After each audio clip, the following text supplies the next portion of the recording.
Le micro des gynécos, les podcasts de la GOF.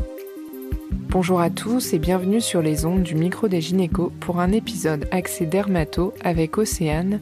Et pour ce faire, aujourd'hui, nous recevons le docteur Sandra Ly, dermatologue à Bordeaux, à la fois en libéral et au CHU, service dermatologie. Bonjour Dr Ly et merci d'avoir accepté de participer à cet épisode podcast de la GOF sur le vieillissement cutané et le traitement hormonal de la ménopause.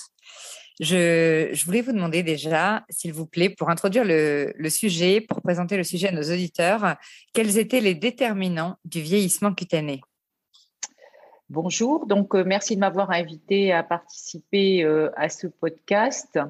Donc, le vieillissement cutané est multifactoriel et de multiples facteurs donc contribuent à faire vieillir la peau et ils sont tous intriqués.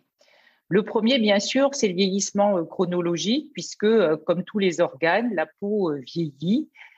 Mais la particularité de la peau, c'est que son vieillissement se voit. Donc, c'est une demande fréquente en consultation de dermatologie.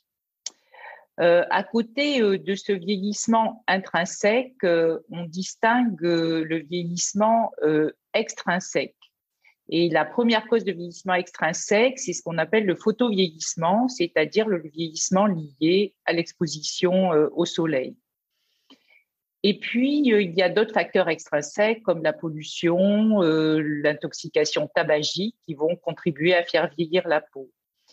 Et puis finalement, parmi ces facteurs, il y a aussi la ménopause et surtout les conséquences de la carence œstrogénique sur la peau qu'on peut rapprocher quand même du vieillissement chronologique, mais qui est un peu particulier du fait d'une installation assez brutale finalement au moment de la ménopause. Et c'est ce qu'on appelle un peu communément le coup de vieux de la ménopause. Voilà donc tous ces facteurs. Alors bien sûr, par exemple, le vieillissement intrinsèque va être lié à des facteurs génétiques, mais le vieillissement lié au soleil est aussi lié à un facteur génétique qui est le phototype du ou de la patiente. Et une patiente ou un patient de phototype clair va être plus sensible peut-être au vieillissement photo-extrinsèque lié au soleil qu'un patient à la peau plus foncée. Donc, vous voyez que tous ces facteurs sont intimement intriqués.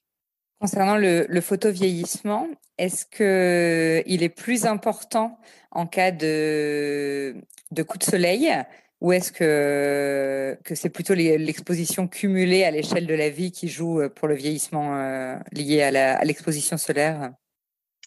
Alors, le photovieillissement, c'est quand même plutôt finalement l'exposition solaire chronique. Donc, c'est plus finalement une exposition tout au long de la vie que les coups de soleil, par exemple les coups de soleil de l'enfance, dont on sait que sont dangereux vis-à-vis du risque de mélanome. Concernant les lésions dermatologiques qui apparaissent, est-ce qu'elles sont typiques du vieillissement cutané ? Est-ce qu'il y a des lésions typiques du vieillissement cutané ? Du vieillissement cutané lié à la carence œstrogénique, vous voulez dire, ou en général ? Alors, je voulais dire en général, mais ce serait intéressant aussi de savoir s'il y a des lésions liées à la carence œstrogénique en particulier. Alors, je vais parler de la carence œstrogénique et la principale conséquence de la carence œstrogénique, c'est avant tout la formation de rides. Alors, ces rides sont un peu particulières. Ce sont des rides très fines qu'on va le mieux observer sur des zones justement qui sont protégées du soleil, par exemple la face interne des bras. Mais il y a aussi une atrophie cutanée, c'est-à-dire une perte de l'épaisseur de la peau, liée en particulier à une diminution de la synthèse des fibres élastiques de collagène et surtout de la matrice extracellulaire dans lesquelles baignent ces fibres. Et ça, c'est particulièrement lié à la carence œstrogénique. Et puis, la peau va perdre de certaines de ses capacités, élasticité et viscosité cutanée, qui vont contribuer à un aspect à la fois atrophique et un peu flétri de la peau. Donc ça, c'est très caractéristique du vieillissement lié à la carence œstrogénique. Et est-ce que le traitement hormonal substitutif de la ménopause a un rôle préventif ou voire correctif sur ces lésions typiquement liées à la carence œstrogénique?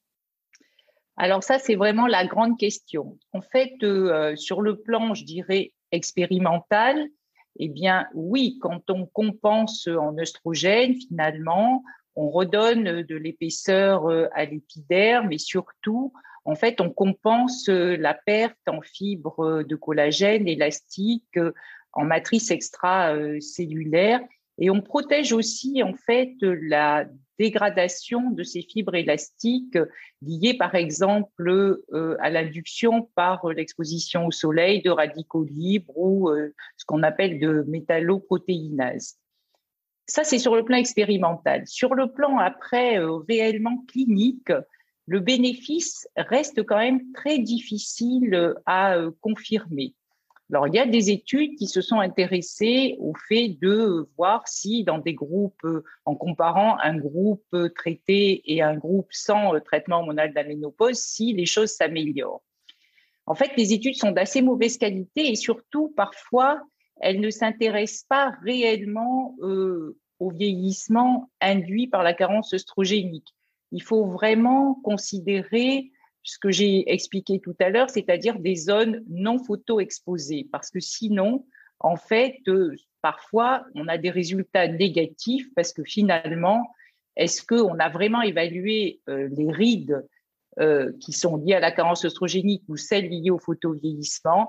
Quand on lit bien les études, on n'est pas certain que les critères étudiés soient les bons. D'autre part, ça va dépendre du moment auquel on va proposer ce traitement hormonal de la ménopause. Il y a probablement une fenêtre intéressante, c'est-à-dire assez tôt, juste après l'installation de la ménopause, qu'il faut proposer ce traitement si on veut avoir une efficacité. S'il est mis en place un peu trop tard, je pense qu'il est difficile quand même de revenir en arrière. Voilà, donc on a quand même la sensation d'un bénéfice clinique, mais il reste difficile à prouver par des études, peut-être parce que les critères ne sont pas forcément les bons. Et puis, toutes les études n'étudient pas le même traitement hormonal de la ménopause et ne l'ont pas étudié lorsqu'il a été introduit au même moment. Oui, c'est sûr. Mais on est d'accord de toute façon que ce n'est pas une indication en tant que telle. On va dire qu'on ne pourrait pas, en théorie, accepter une demande de traitement hormonal substitutif de la ménopause chez une patiente dans ce seul but de ralentir ou d'éviter le vieillissement cutané si elle présente aucun symptôme climatérique, aucune autre indication. Absolument, ça reste un bénéfice, je dirais, collatéral de ce traitement, mais la décision de ce traitement, en tout cas, le vieillissement cutané n'entre absolument pas dans la décision et dans l'évaluation du rapport bénéfice-risque de ce traitement pour une patiente donnée. Et du coup, concernant les lésions du vieillissement cutané qui ne seraient pas liées à la carence œstrogénique, est-ce que vous pouvez nous les présenter ? Donc, en fait, on distingue bien, en tout cas nous, dermatologues, sur le plan clinique, les rides, par exemple, qui sont quand même le critère fort du vieillissement cutané, qui vont être liés à la photoexposition, des rides liées au vieillissement chronologique ou à la carence œstrogénique. Comme je l'ai dit tout à l'heure, les rides du vieillissement chronologique et celles de la carence œstrogénique sont très fines. Celles du photovieillissement sont profondes sur une peau qui va être au contraire épaissie par ce qu'on appelle une élastose dermique, c'est-à-dire que le soleil modifie l'arrangement des fibres élastiques du derme. Donc ces rides sont profondes, elles siègent sur les zones photoexposées, c'est-à-dire essentiellement le visage, ça peut être la nuque par exemple chez des patients, des hommes qui s'exposent de façon chronique. Il y a aussi bien sûr les taches actiniques, les lentigos solaires, qui sont liées à une modification de la pigmentation et qui sont là tout à fait caractéristiques de l'exposition au soleil.